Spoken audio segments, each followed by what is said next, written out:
오늘 해주신 하나님 말씀은 잠언 29장 18절의 말씀입니다. 너희도 잘 알고 유명한 말씀이죠. 제가 봉독해 올리겠습니다. 잠언 29장 18절 묵시가 없으면 백성이 방자히 행하거니와 율법을 지키는 자는 복이 있느니라. 아멘. 하나님 아버지, 이 말씀을 통하여서 우리에게 말씀하여 주옵소서. 이 세대가 꿈이 없습니다. 주님 말씀 듣고 깨닫는 은혜를 허락하여 주옵소서. 예수님의 이름으로 기도하옵나이다. 아멘. 오늘 설교 제목을 뭐라고 해볼까? 하나님, 세상이 왜 이래? 세상이 왜 이래요? 여러분은 세상이 왜 이렇다고 생각하세요? 세상이 왜 이럴까요? 묻지마 살인해. 여러분, 가족이 가족을 죽이고 아버지가 아들을, 엄마가 아이를 냉장고에 넣어두고 청소년들이 마약과 방탕과 엄란과 부끄럽게도 종교 지도자들은 재산을 은닉하고 세습하고 또 어떻습니까? 육체의 본능을 이기지 못하고 연일 신문에 나는 사람들이 종교 지도자들입니다. 그것도 프로테스탄트, 개신교, 프로테스탄트, 프로스비테리안 처치, 장로교회.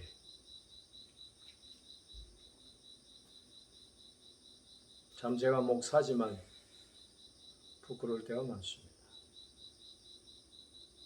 그러면서 세상이 왜 이럴까? 교회가 못나서 그럴까요? 꼭 그렇지만 않습니다. 복음은 세상을 변혁시키는 것이 목적이 아닙니다. 성경의도 세상을 변화시키라 그렇게 말한 곳은 거의 별 없습니다. 기독교의 본질적인 복음의 목표와 목적은 영혼을 구원하는 것이지 세상을 변혁하는 데 있지 않다 하는 거죠. 성경을 잘 읽어보면 그렇습니다. 그런 세상이 왜 이럴까? 제가 오늘 하모니카를 오랜만에 불어봤습니다. 제 음악의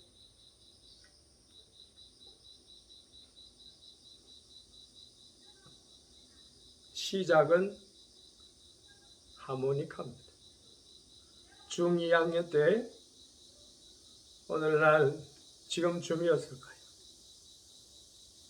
원두막에서 수박밭 원두막에서 저희 아버님이 일본 진용 갔다가 청년의 그 고통, 갈등을 견디지 못해서 일본에서 하모니카를 하나 사가지고 불던 그 하모니카가 6개월을 지나고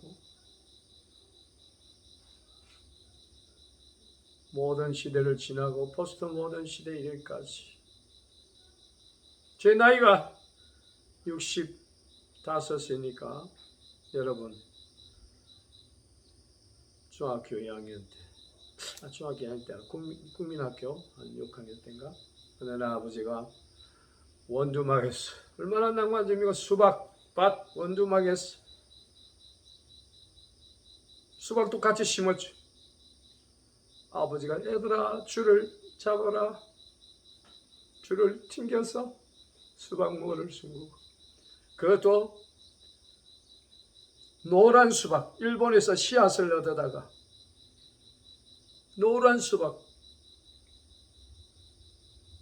그 원두막에서 수박을 지키면서 저녁에 해질녘에 하모니카를 가르쳐 주셨어요. 아리랑을 배우고 그렇게 했던 것이 제가 음악에 재능이 있다는 것을 알게 된 거죠.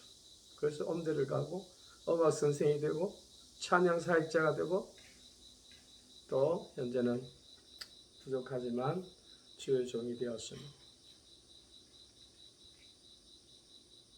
근데 아버지 66세에 3년 전에 돌아가셨습니다만 꼿꼿하게 사셨습니다. 어디에 빈틈 하나, 교만, 저는 그렇지 못합니다. 너무나 부족합니다. 성실, 건면, 봉사 그 자체였습니다. 새벽에 묵상을 하는데 아버지가 가르쳐주는 하모니카를 불면서 때때로 아버지의 스피릿 정신을 일깨우고 합니다. 이 풍진 세상을 만나서 너의 희망이 무엇이? 세상이 왜 이럴까요? 하나님, 세상이 왜 이래요? 세상이 왜 이래요? 하나님이 이렇게 만든 것이 아니고 뭐라고요? 오늘 본문 말씀을 통해 우리에게 깨달음을 주십니다. 묵시가 없으면 백성이 방자히 행하거니와. 묵시가 없으면 백성이 방자히 행하거니와. 하나님을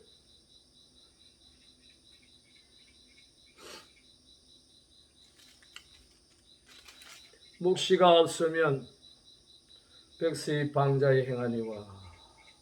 율법을 지키는 자는 복이 있느니라. 죄송합니다.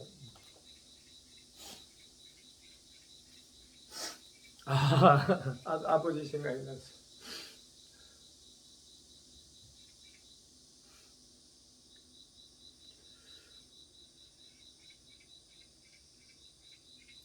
묵시가 없으면 백성이 방자히 행한다. 오늘날 이 세태가 방자히 질서도 없고 예의도 없고, 물론 포스트 모더니즘의 특징 중에 하나가 모든 시대의 절대적 진리에서 상대적 진리로 바뀌었습니다. 남이 뭐라든 간에 내가 하는 일에 내가 당위성을 부여하고 목적이 있고 이유가 있다면 그것은 가능하다는 거죠. 세상이 왜 이럴까? 성경은 우리에게 말씀한다. 뭐라고요? 묵시가 없으면. 영어 성경에는 비전이라고 말해요. 비전. 묵시가 비전이 없으면 백성이 방자히 행하고 이 파라 원의 파라 이 파라. 묵시는 하존이라고 해요. 하존.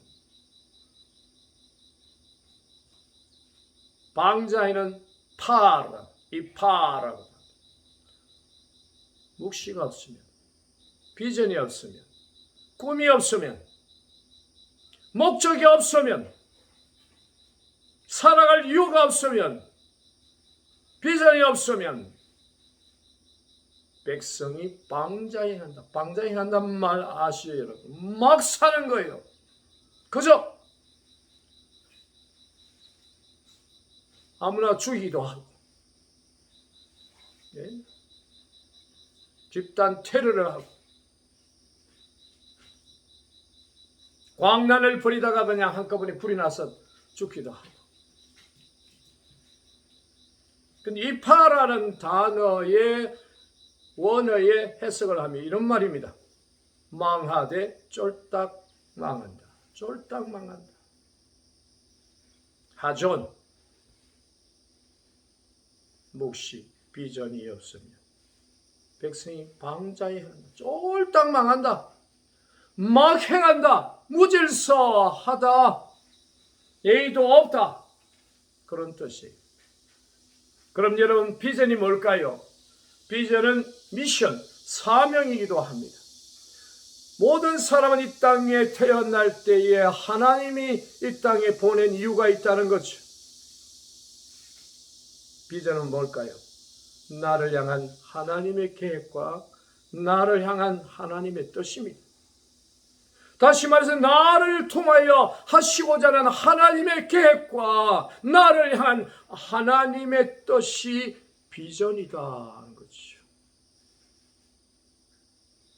이상하고 드림하고는, 이데알하고는 조금 다를 수 있습니다만은 같다고 보면 되겠습니다.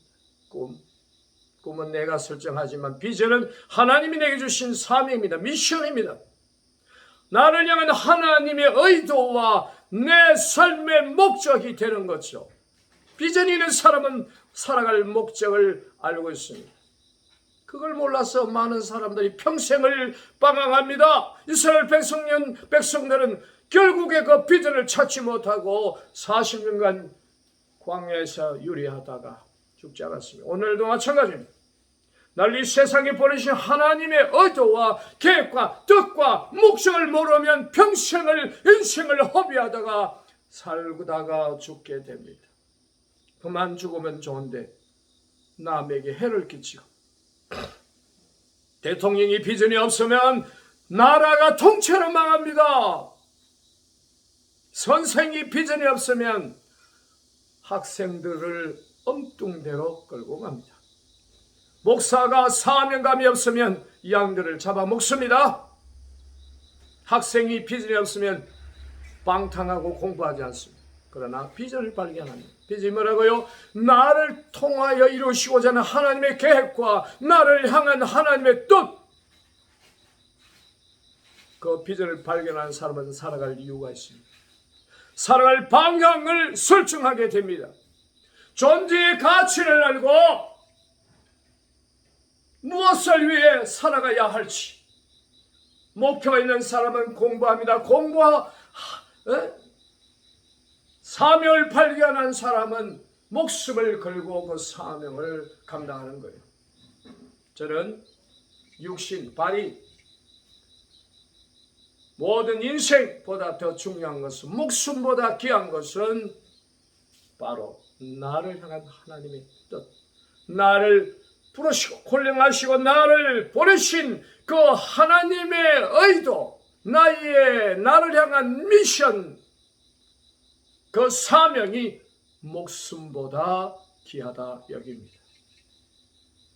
세상은 어지럽고 혼돈스러우나 여러분, 오늘 하루 나를 향한 하나님의 계획과 뜻은 무엇일까? 비전이 무엇일까? 내가 살아가야 할 목적과 이유와 존재의 가치가 무엇인지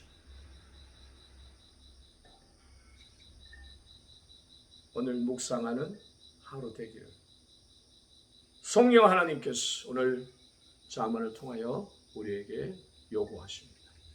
샬롬, 평안하십시오.